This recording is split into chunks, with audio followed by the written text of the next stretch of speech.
ওর মাথায় যে দোষ আছে এটা ওর শিকার ছাড়া কেউ ধরতে পারবে না। তবে 4-5 বছর আগে পলাশের জন্য চারিপাশটা এতটাও অনুকূল ছিল না। প্রশাসন পুরোটা মরেনি তখনও। সাল 2010-এর শেষের দিক, রাজনৈতিক বিপর্যয় পুরো দেশ জুড়ে। বঙ্গবন্ধুর হত্যা মামলার রায় কার্যকর হলো। আরেক দফা যুদ্ধ অপরাধীদের বিচার হলো। বিএনপি নেত্রীর নিবাস পরিবর্তন। তখন দেশের অবস্থা খুব উত্তেজিত। সেই সময় হামজা কেবলই মাথাচাড়া দিয়ে উঠেছিল রাজনীতিতে। তার সাথে ভাবটা পলাশ গড়ে তুলেছিল নিজের সুবিধার্থে। এরপর থেকে দুই পক্ষ পরস্পরের জন্য ব্যাকআপ সাইড হয়ে গেল। কিন্তু মাঝহার তখন জয়ের বিপরীতে ভার্সিটির ছাত্র সংসদ থেকে ছিটকে পড়ার শোকে হতবিহ্বল। অথচ হামজার জনপ্রিয়তা তুঙ্গে। তার বিপক্ষে সরাসরি লড়ার হাত কোনো দিনই শক্ত হয়ে ওঠেনি মাঝহারের। বাপ মেয়র থাকা সত্ত্বেও তরুণ রাজনৈতিক নেতা হামজার দাপট চলছিল চারদিকে। চাচাতো বোনকে বিয়ে দেওয়ার পেছনে মাঝহারের একটা দারুণ পরিকল্পনা থাকলেও তা কোনোদিন সফল হয়নি। হামজা ঠিক যতটা চতুর তেমনই ভয়ানক। সে নিজের অর্জনের ভাগ দেয় না কাউকে। পলাশের সাথে নিয়মিত উঠা বসা শুরু করলো। এরপর সমস্যাটা তৈরি হয়েছিল হামজা ও জয়ের বেপরোয়া চলচল নিয়ে। মাঝহার পলাশকে খুব মান্য করে চললেও জয় আর হামজার কাছে পলাশ তেমন একটা অধিপত্য বিস্তার করতে পারেনি কোনোদিন। আরও বহুত ব্যাপার আছে যেগুলো শুধু ওরা জানে। আপনার না জানাই ভালো। মুস্তাকিন কথা শেষ করলো। অন্তু উঠে দাঁড়ায়। জয়ামিরের ব্যাপারে কি জানেন? জয়ামির এক যুদ্ধ অপরাধীর ছেলে। খুব সংক্ষেপে জবাব দেবার চেষ্টা করেছিল মুস্তাকিন। অন্তু বেরিয়ে আসে মুস্তাকিনের ফ্ল্যাট থেকে। রাস্তা পার হবার জন্য দাঁড়াতেই নজরে আসে ছোট্ট একটা মেয়ে বাবার সাথে রাস্তা পার হচ্ছে। অন্তুর বুকটা ধড়াস করে ওঠে। তখনই ডান হাতটা চেপে ধরে অন্তিক। তারা দেয়। রাস্তা ফাঁকা, চল পার হই। বিগত 2014-এর 5 জানুয়ারি 10ম জাতীয় সংসদ নির্বাচন অনুষ্ঠিত হয়ে গেল। ভোট দিতে গিয়েছিলেন না আমজাদ সাহেব, কাউকে যেতেও দেননি। অন্তু তখন নতুন ভোটার। সে আব্বুকে খুব আগ্রহের সাথে বলে, কাল আমি নাগরিক হব, আমার প্রথম ভোট দিব। আব্বু হেসেছিলেন। তোর জন্যেই ব্যালট পেপার বেঁচে থাকলে না হয় ভোট দিতি। আজ রাতেই সেসবে সিল পড়ে যাবে। কষ্ট করে ভোট দিতে যাবার ঝামেলা নেই। জনগণের খাটুনি কমাতে সরকার দেখে কত কি করে, তবুও লোকে বলে রাজনীতি আর রাজনৈতিকতা ভালো না। সে খবরে পড়েছিল নির্বাচনের আগের রাতে কমপক্ষে 500 ভোট কেন্দ্রে আগুনের হুঙ্কার দাও দাও করে জ্বলছে। 20-25 জনের মৃত্যু খবর যদি ছাপাই হয়, আমজাদ সাহেব ধারণা করলেন মৃত্যু এর চেয়েও অনেক বেশি হয়েছে। আহত অগণিত। তার মধ্যে নিশ্চয়ই শিবির আর বিরোধী দলীয় বিএনপির ছেলেরা বেশি মরেছে। অন্তু সতর্ক কণ্ঠে জিজ্ঞাসা করেছিল, আব্বু তুমি কি জামায়াত শিবিরকে সমর্থন করো? আমজাদ সাহেব বেশ কিছুক্ষণ চুপ থেকে বলেছিলেন, আমি অন্তত এই দেশের বর্তমান ক্ষমতায় থাকা স্বৈরাচার নেতাদের সমর্থন করি না। অন্তুদের ভার্সিটি ছুটি হয়ে গেল। চারদিকে হাহাকার। মাস জুড়ে স্কুল কলেজের ছুটির পর ছুটি। একে একে জেলে যায় লোকে। তার কয়েকদিন পর তাদের ফাঁসির রায় কার্যকর হয়। সুবিচারে দেশ ভরে উঠতে লাগলো কানায় কানায়। লোকে রাতে বাইরে বের হয় না সুবিচারের ভয়ে। কোথাও তাদের উপর না সুবিচার হয়ে যায়। এমনিতেই এত সুবিচার। এই 1,47,570 বর্গ কিলোমিটার সীমানার দেশে আটছে না, উতলে পড়ে যাচ্ছে। বাইরে বের হওয়ার লোকে নিশ্চয়তা নেই ঘরে ফেরার।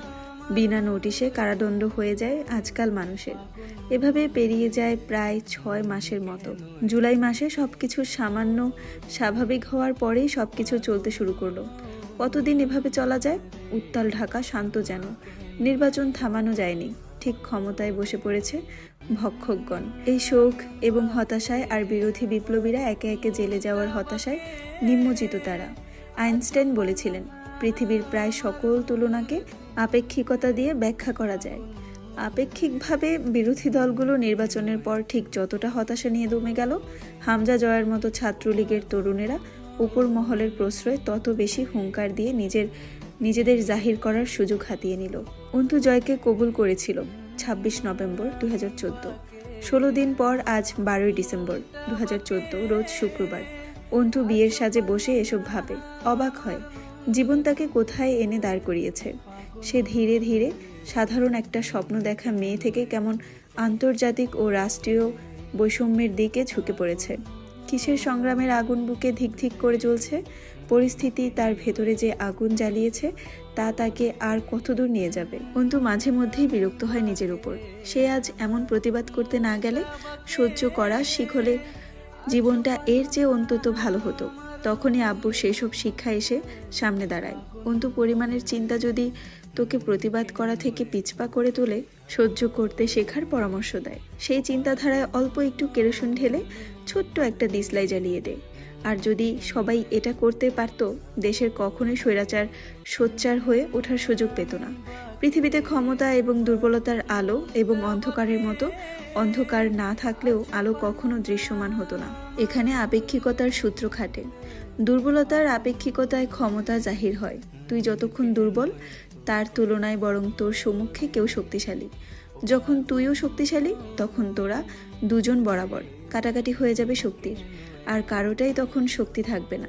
ঠিক যেমন আলোর বিপরীতে আলো অতুলনীয়। অন্যায়ের প্রতিবাদ করার ফলে যে ক্ষতিগুলো জীবনে নেমে আসে এবং অন্যায়ের প্রতিবাদ করতে গিয়ে যারা ক্ষতি ও অবিচারের সম্মুখীন হয়, আল্লাহ তাআলা তাদের বলেছেন মজলুম। আর তিনি স্বয়ং প্রতিশ্রুতি দিয়েছেন, নিশ্চয়ই তিনি তার মজলুমদের সাথেই আছেন। অন্তু ভেতরের বিপ্লবের আগুন জ্বলে ওঠে। শুরুটা হয়েছিল একটা বোরকা পরা মেয়েকে সিগারেট হাতে তুলে দেওয়ার মাঝ দিয়ে। এরপর প্রতিটা দিন একটা মেয়েকে নিয়ে রঙ্গ, তামাশা, কথা, তরুণ যুবনেতার বিরুদ্ধাচরণ দিয়ে শুরু। এই কাহিনীর আজ অন্তুকে পর্দাহীন, মানুষত্বহীন, সুস্থতাহীন এক অস্বাভাবিক চিন্তাধারার মানুষে পরিণত করেছে। মেয়েরা যুদ্ধে ইজ্জত দিয়েছে, গর্ভের ছেলে, মাথার সিঁদুর, গায়ের কাপড়। কেন কেন শুধু ওরা দিয়েছে? ওরা কেন কেড়ে নিতে পারেনি? ওরা কেন কেড়ে নিতে আসা হানাদারের বুকে বটি কোপ বসাতে পারেনি? চালের বাটাম খুলে কেন দিতে পারেনি মাথায় একটা বাড়ি? সেসব কুকুরদের রক্তে কেন চুরি পড়া হাত দুটো ধুয়ে ফেলতে পারেনি? আজও কি হচ্ছে? সেদিন আখি কেন একাধিক নরকীয় পিশাচদের দৈহিক খোরাক হয়েছে? কেন দ্বিখণ্ডিত করে ফেলতে পারেনি সেই সকল ক্ষুধার্ত জন্তুদের পাপী দেহপিণ্ডটাকে? অন্তুর সাথে কি এরকম কিছু হয়েছে? এত হানাহানি কিসের? যারা শান্তি প্রতিষ্ঠিতা করতে চায় তারা কেন জেলে পচে মরছে? গত 2013-এর 12ই ডিসেম্বর এক ইসলামিক রাজনৈতিক নেতাকর্মী আব্দুল কাদের মোল্লাকে ফাঁসিতে ঝুলিয়ে দেওয়া হলো। তার অপরাধ, সে মুক্তিযুদ্ধের মানবতা বিরোধী অপরাধী। টুপি দাড়ির সাজে একজন মুসলমান বেশি রাজনৈতিক নেতাকর্মী বিরুদ্ধে যে অভিযোগ তোলা হয়েছিল তা কতটুকু সত্যি? যদি এভাবে সকল জামায়াত পার্টির সদস্যরা অপরাধী হয়, তাদের তো ধরে জেলে পুরে দেওয়া হচ্ছে, অথবা পরিয়ে দেওয়া হচ্ছে কালো মুখোশ, ঝুলে পড়ছে ফাঁসির কাস্টে। এরপর ক্ষমতায় আছে নিশ্চয়ই মুক্তিযোদ্ধা এবং দেশপ্রেমিকের মানুষেরা।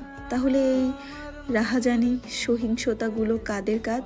সকল অপরাধীর শাস্তি হয়ে গেছে, এখন গোটা বাংলা শান্তিতে ছেয়ে যাওয়ার কথা। তবুও কেন শহরে শহরে বাস, ট্রাম পুড়ছে, মানুষ মরছে, ছিনতাই, নির্যাতন, অপরাধের সীমা থাকছে না? জয়েরা কেন এত শক্তিশালী? হামজারা কি করে জনসাধারণের প্রতিনিধি হয়ে ওঠে? বাংলাদেশ তো মুসলিমের দেশ, বাংলাদেশ তো সকল ধর্মের ঐক্যের দেশ। তাহলে শান্তি কেন নেই? অথচ প্রতিটা ধর্মেই তো জীবন বিধান রয়েছে। তবুও কেন এখানে পূর্ণাঙ্গ জীবনের বিধান ধারার মতো সংবিধান নেই? সংবিধানে কেন ধর্ম নেই? ধর্মের ডাক দেওয়া মানুষগুলো কেন শেলের শিক ধরে দাঁড়িয়ে কালকুঠুরিতে? মার্চের 16 তারিখ অন্তু গেল থানায় চাচার নামে কেস ফাইল করতে। আমজাদ সাহেব জানতেন না যে অন্তু টুকটাক বিষয়গুলো জেনেও আরও জানার জন্য না জানার ভান করেছে। পরদিন বঙ্গবন্ধুর ৯৮তম জন্মদিন। থানার গেটে এক পুলিশ থামিয়ে অন্তুকে বলল, বোরকা খুলে ভেতরে যান, হিজাব খুলে ফেলুন, মুখ দেখান। হ্যালো, আসসালামু আলাইকুম এভরিওয়ান, আমি জান্নাত রহমান আপনাদেরকে অবরুদ্ধ নিষেধ গল্পের ৭০তম পর্ব পড়ে শোনাচ্ছি, যেটা লেখিকা হচ্ছে তেজস্মিতা মর্তুজা। আমার কণ্ঠে গল্পটি ভালো লাগলে অবশ্যই শেয়ার করে দিবেন এবং ফলো দিয়ে পাশে থাকবেন। ধন্যবাদ।